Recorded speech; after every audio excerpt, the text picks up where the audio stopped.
Dawn broke over the Pacific camp like a whisper through cold metal. The air hung thick with the smell of rust, wet canvas, and the faint hiss of steam crawling out from a row of crude iron pipes. Bare feet shuffled on gravel.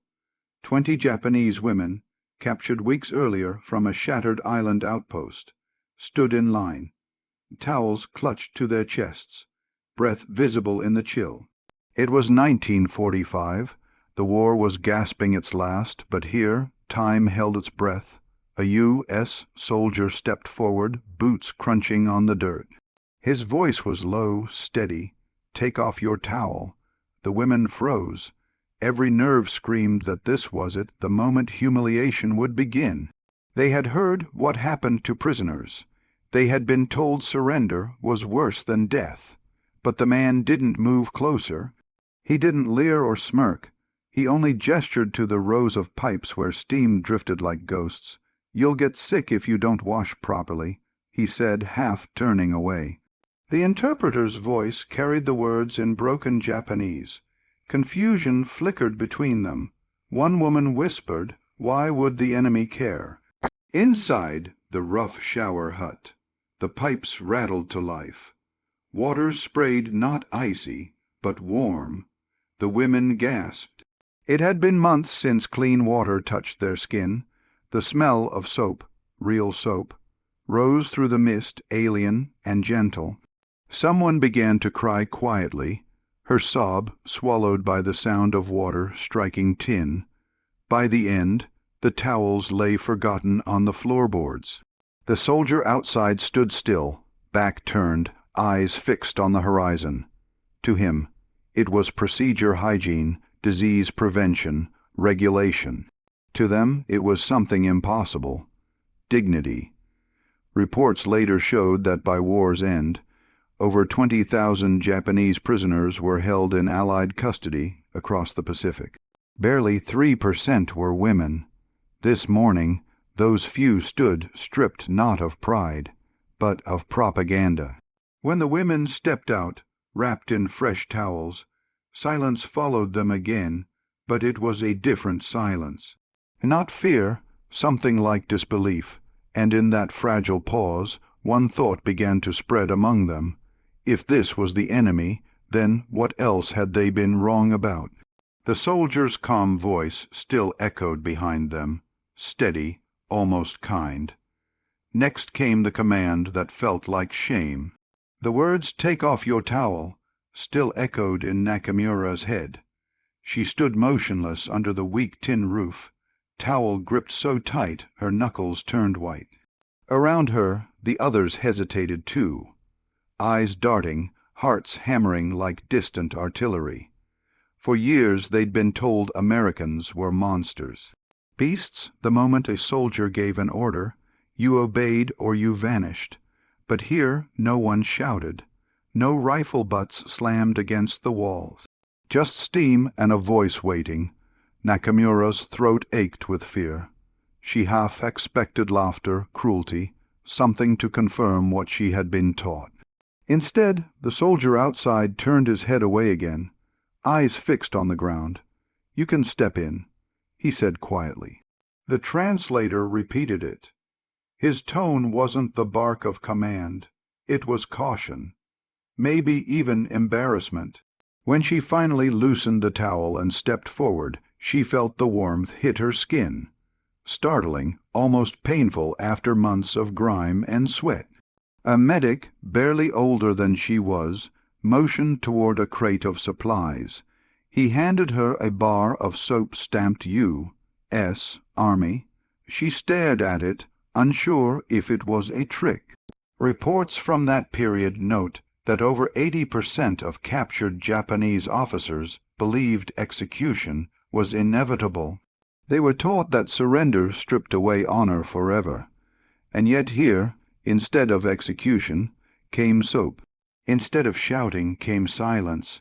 Nakamura rubbed the bar between her palms. The lather smelled faintly of lemon, so clean, so alien. She thought of her officers screaming better to die than kneel. She remembered propaganda films where Americans were painted as devils with knives. But these devils were offering hygiene and warmth. The women exchanged glances through the steam. No one spoke, but every pair of eyes carried the same disbelief. The command had felt like shame at first, but now it began to change shape, shifting from humiliation to confusion. As Nakamura stepped back out, she noticed the soldier again, still facing away, jaw tight, rain dripping off his helmet. That restraint unsettled her more than any weapon could have. "They could kill us," she whispered, "but instead they asked us to bathe." She didn't know it yet, but what came next would blur every boundary she thought she understood, because when the water flowed again, confusion turned into something deeper. Warm water streamed down, hissing as it hit metal grates below. The scent of soap filled the air, a sharp, citrusy sweetness that felt almost unreal. Nakamura rubbed the white bar across her arms, watching gray streaks of dirt spiral away like ghosts, leaving her skin. She had forgotten what clean smelled like.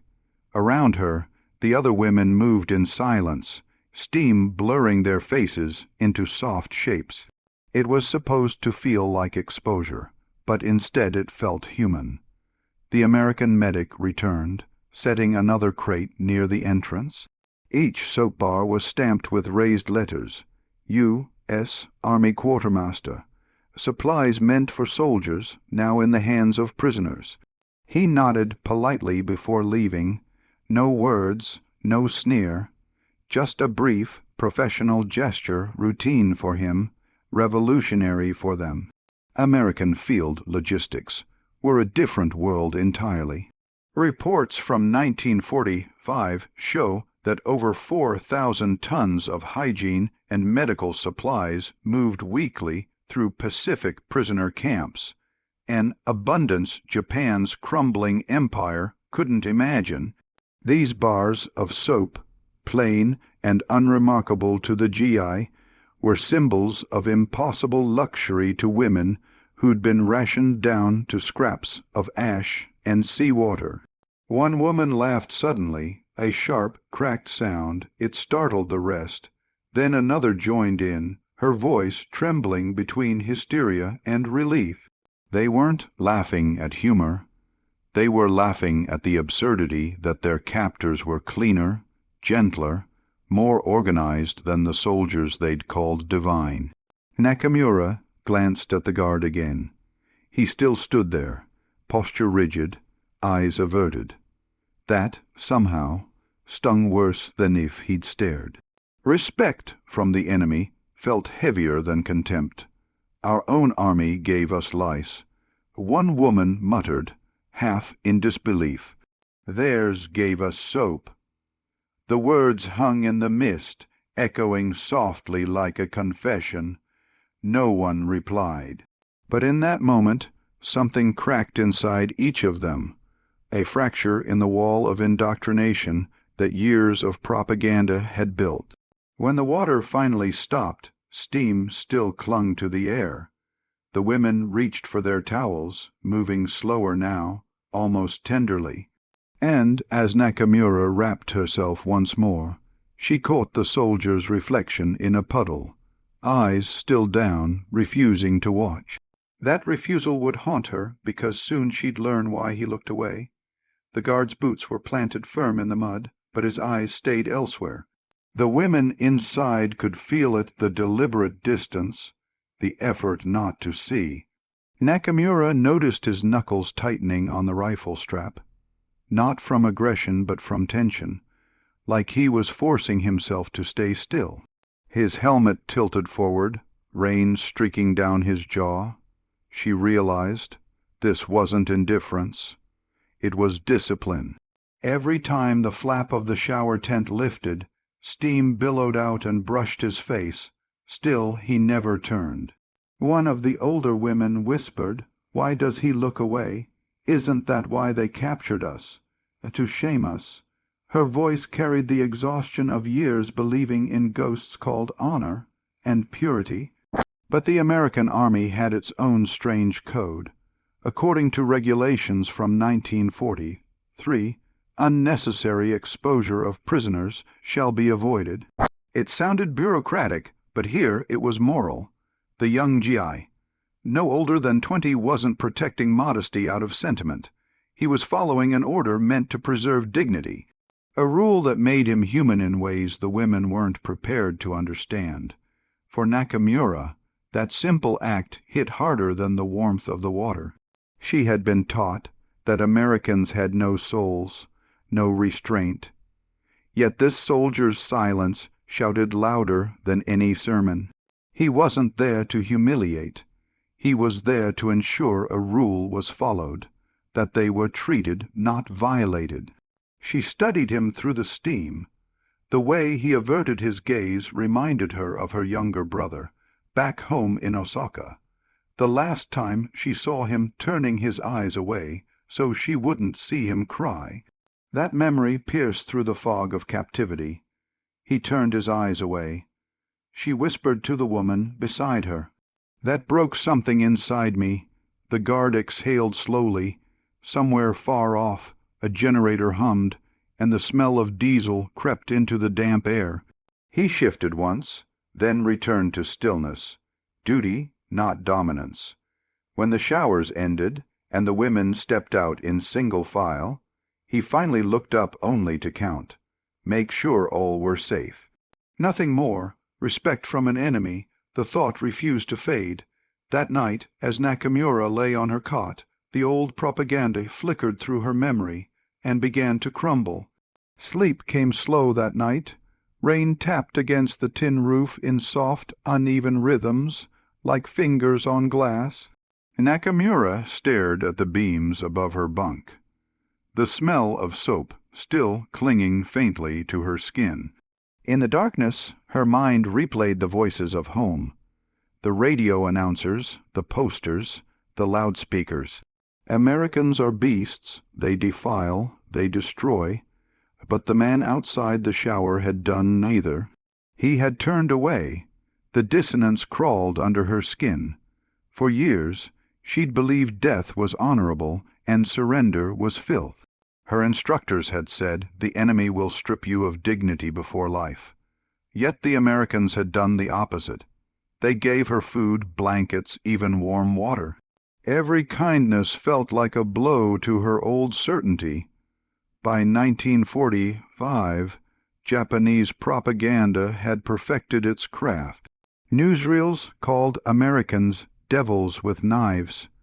Films showed them burning fields, slaughtering innocents.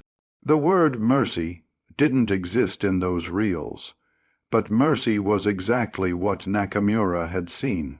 Mundane, procedural mercy, but mercy nonetheless.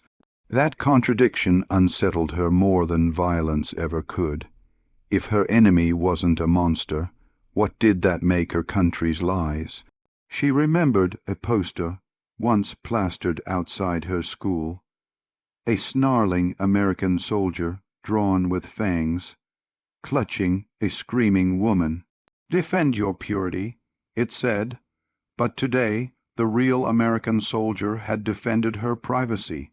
She turned her face into the thin pillow and tried to stop the thoughts, but they came in waves, memories colliding with reality. The sharp smell of the soap, the hiss of the pipes, the averted gaze, all pressed against the old words of fear until they cracked. No devil would hand a towel, she whispered to herself. The phrase escaped like a confession. In another corner of the barracks, someone began to hum, an old Japanese lullaby, trembling, fragile. The tune spread softly through the rows of bunks, like a shared secret.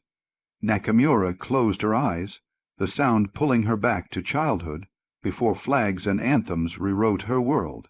Tomorrow, she knew there would be food, real food, another shock waiting, but for now, she lay between two worlds, the one she was taught to die for, and the one quietly proving her teachers wrong. The towel on the wooden floor glowed faintly in the lantern light. not a symbol of shame anymore, but of something beginning to heal. Morning light sliced through the barracks like thin blades. Nakamura woke to the smell of real bread, yeasty and warm, drifting through the wooden walls. The sound of metal trays clinking followed, a rhythm she hadn't heard since before the war. When the American guard opened the door and gestured for them to line up, she braced for rations of thin rice or watery gruel. Instead, she saw loaves of golden bread, bowls of soup, and something unthinkable fruit. The women stared. "This is enemy food," one whispered, voice trembling between suspicion and awe. Nakamura hesitated, hands trembling around the tray. She'd eaten moldy rice from a helmet weeks before capture. Now, an enemy sergeant with freckles was pouring her soup and saying, "Eat while it's hot." No sneer, no insult, just the bored efficiency of someone used to feeding people, not punishing them. American records show that in 1945, prisoner camps in the Pacific distributed roughly 2,800 calories per day, 60% more than what average Japanese civilians received during that same period. It wasn't luxury, it was logistics. Food arrived in cans, crates, and powdered milk tins, all moved through a supply web Japan's desperate islands could never match. Nakamura bit into the bread, the crust crackled softly, she almost cried. Around her, silence filled with chewing, slow, reverent, stunned. Some of the women laughed again, the same broken laughter from the showers. A few murmured prayers they hadn't spoken since childhood. "We ate better here than under our flag," said the oldest prisoner, her eyes shining. The words carried a quiet rebellion. No one dared to agree aloud, but no one denied it either. Later that day, they were given clean clothes, standard issue POW uniforms, coarse but intact. The fabric scratched at first, but it was whole. The nurses sprayed their cots for lice, offered aspirin, checked temperatures. The discipline of it all, the order, the abundance clashed violently with what they'd been told about a dying America. As Nakamura folded her new clothes at dusk, she realized her fear was slowly being replaced by something stranger, curiosity. What kind of enemy builds showers, kitchens, and hospitals for those they fought? Her question would find its answer when a nurse entered that night, stethoscope glinting under the lantern light. The nurse entered quietly, the flap of the barrack door sighing in the wind. She wore a U.S. Army medical armband and carried a stethoscope looped around her neck like a strange silver serpent. Nakamura tensed. Every instinct screamed that touch from an enemy meant humiliation. But the nurse smiled faintly, a tired human smile, and knelt beside the first bunk. "You're safe now," she said softly through the Japanese interpreter. The words felt impossible. The nurse's name tag read LT. "Carter?" Her voice had the calm rhythm of someone who'd said those same words to hundreds of wounded soldiers before. She pressed the stethoscope against Nakamura's back. The metal was cold.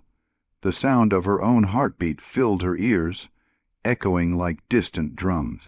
Carter frowned, scribbled something in a notepad, then moved to the next woman, checking pulses, bandaging cuts, disinfecting bruises that hadn't yet turned yellow. Over 30% of Japanese prisoner injuries treated by Allied medics were self-inflicted wounds from suicides stopped halfway, or from soldiers who'd failed in ritual acts of honor. Carter treated them all the same, gently, efficiently. Nakamura stared as the nurse worked, her movements precise but never hurried. The smell of antiseptic mixed with the faint perfume of soap. Carter looked exhausted but not resentful. She asked for water, wiped her hands, and spoke again. "You are prisoners, not slaves." The interpreter hesitated on the last word. It didn't exist cleanly in Japanese. She held my wrist. Nakamura thought not to chain it, but to heal it. That night, the women whispered among themselves. Why would she care? Why help the enemy? No one had answers. One woman suggested, "Maybe they want us strong for labor." Another replied, "Then why give medicine?" The logic unraveled fast. The next morning, the nurse returned not with bandages this time, but with something stranger. Envelopes, paper, pencils. Her words, translated slowly, stunned the room. "You can write home." Nakamura's hand froze midair. Write home. To Japan, her country believed she was dead or dishonored. But as the nurse placed a sheet of paper on her cot, the impossible began to take shape again. Kindness, consistency, care. It wasn't a trick. It was policy, and policy was more dangerous than pity because it could change hearts permanently. The morning sun spilled over the camp's barbed fences, glinting like threads of glass. Nakamura sat cross-legged on her cot, staring at the blank paper the nurse had given her. A pencil lay beside it, light, ordinary, terrifying. Around her the women whispered, afraid to even touch theirs. To write was to admit life, but back home, life after capture meant dishonor. Japan considered all prisoners already dead. Who would read a ghost's letter? The interpreter repeated the nurse's message. "You can write to your families. The Red Cross will deliver them." The words sounded like a story, too generous to be true, but the nurse was patient. She showed them envelopes already stamped with Geneva markings, explained the system in gestures. By 1945, the Red Cross moved nearly 1.5 million prisoner letters each month. Small lifelines crossing oceans on ships guarded against torpedoes. Nakamura picked up the pencil. Her hand trembled. "What do you tell a mother who buried your name months ago?" She wrote slowly, the words clumsy in her rusted language. "I am alive. I am treated kindly. Do not fear." Her vision blurred. Ink tears mixed on the page. All around her, the sound of scratching pencils filled the barracks. Women hunched over papers, faces lit by a strange mix of shame and hope. Some wrote poems, others drew tiny sketches of the camp. A few simply stared at the page, unable to begin. For years, they'd been told silence was loyalty. Now the enemy was asking them to speak. When the nurse gathered the letters, she handled them like fragile things. "These will go out this week," she said. One woman asked, "Will they really arrive?" The nurse nodded. "Most do." Nakamura watched the envelopes vanish into the nurse's satchel, their corners poking out like white wings. For the first time since capture, she felt the faint ache of possibility, of being seen, remembered, forgiven. "We wrote to ghosts who might still breathe," she whispered. The others nodded, quiet agreement passing between them like a current. But when night fell, that hope turned heavy. If their families learned they were alive, would they rejoice or curse their survival? The question twisted in her chest, pulling her toward a new kind of pain, guilt. That night, the camp was almost silent except for the low hum of the generator and the restless shifting of bodies in wooden bunks. Nakamura sat awake, the faint outline of the envelope box visible through the half-light.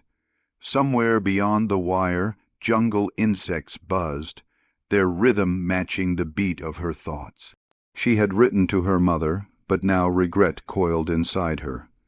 In Japan, captured soldiers were ghosts already mourned.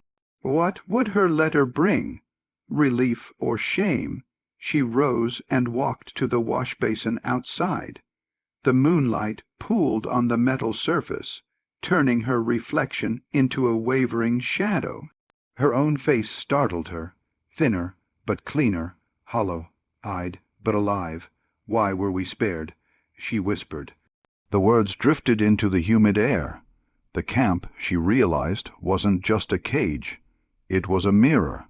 Mercy could expose things pain never could. Reports later showed that the death rate of Japanese prisoners across all fronts reached nearly 27% starvation, disease, suicide. But among those held by the Americans, the number was under 3%. Statistically, she should have been dead. Instead, she was breathing, fed, and protected by men she was told were monsters. Mercy was harder to bear than pain. Pain at least fit the story. Mercy shattered it. She remembered one of the women crying during inspection that afternoon, unable to explain to the American sergeant why she felt unworthy of food. He'd simply handed her another slice of bread, no sermon, no suspicion, just an action that made her shame sharper. As Nakamura watched the moon ripple across the water, she thought of the men who'd chosen suicide over capture. Were they the honorable ones, or merely those too afraid to face kindness? She didn't know any more. Her reflection trembled, split by each ripple she made. Inside the barracks, the others slept fitfully, clutching their new uniforms like security blankets. Nakamura turned from the basin, the scent of soap still faint on her hands. She realized survival wasn't just luck. It was responsibility. To live meant to question everything that had come before. Far off, the sound of a radio crackled to life in the guard post, an announcement in English she couldn't understand yet. But by dawn, its meaning would reach her ears and change everything. At dawn, the guards didn't shout the usual roll call. Instead, a strange tension hung in the air, thicker than the humidity. Nakamura noticed the radio static leaking through the barrack walls, voices trembling in English. Then a translation rushed out by the interpreter. "Japan has surrendered." The words seemed impossible. The women froze mid-motion. The war that had swallowed their families, their faith, their futures was over. August 15th, 1945. Emperor Hirohito's voice had reached even here, drifting across static and ocean into a Pacific prison camp. Nakamura's knees gave way. The barrack felt weightless, as if the world itself had lost gravity. Some women cried, others sat expressionless, eyes hollow. Victory or defeat, it didn't matter. Everything they believed had been rewritten in a single radio broadcast. The American sergeant removed his helmet, lowering his head. No celebration, no jeering, just a respectful silence that stunned the prisoners more than any cheer could have. In that pause, Nakamura felt the last thread of defiance slip quietly away. She returned to her bunk and found the towel folded neatly on the corner, the same one she'd clutched during that first shower. The memory came rushing back, the soldier's calm voice, the steam, the warmth, the command that once felt like shame. But now it meant something else. "He told us to endure the unendurable," she murmured, recalling the Emperor's words. "I already had." Outside, the camp loudspeaker played faint music, something soft and foreign. The war was over, but the silence it left behind felt heavier than the sound of bombs ever had. The nurse passed through one last time, checking each bunk. When she reached Nakamura, their eyes met. No language, no translation, just a quiet acknowledgement between survivor and caretaker. In the distance, Nakamura could see a group of guards lowering the American flag to half, massed in respect for all the dead, both sides. That gesture struck her harder than victory or defeat ever could. The towel in her hands felt like a relic of transformation. What began as humiliation had become proof that humanity could exist even in captivity. She folded it one last time, pressing it to her chest, and as the loudspeaker faded, her eyes lifted toward the sunrise. The war outside had ended. The war inside her was almost ready to follow. Years later, the war existed only in black and white photographs and the soft tremor in Nakamura's hands when she folded laundry. She lived quietly in Yokohama, married, with a small daughter who loved to ask impossible questions. One summer evening, the girl pointed at a faded towel hanging by the window and asked, "Mama, why do you keep that old thing?" Nakamura smiled faintly. "Because it taught me something no school ever did." She sat down, letting the warm breeze move through the open window, and for a moment she was back in that camp 1945, the steam the soldiers turned face, the sound of water hissing over metal. "Take off your towel," he had said. Once those words meant fear, then confusion. Now they meant something else entirely. The moment she saw her enemy's humanity and her own reflected in it. Post-war surveys showed that nearly 68% of Japanese prisoners later reported a changed view of Americans. Nakamura didn't need statistics to confirm it. She lived it. Kindness had undone what indoctrination built. The towel wasn't a symbol of shame anymore. It was a reminder of how decency can strip away illusions more deeply than cruelty ever could. When her daughter asked again, "Was it scary?"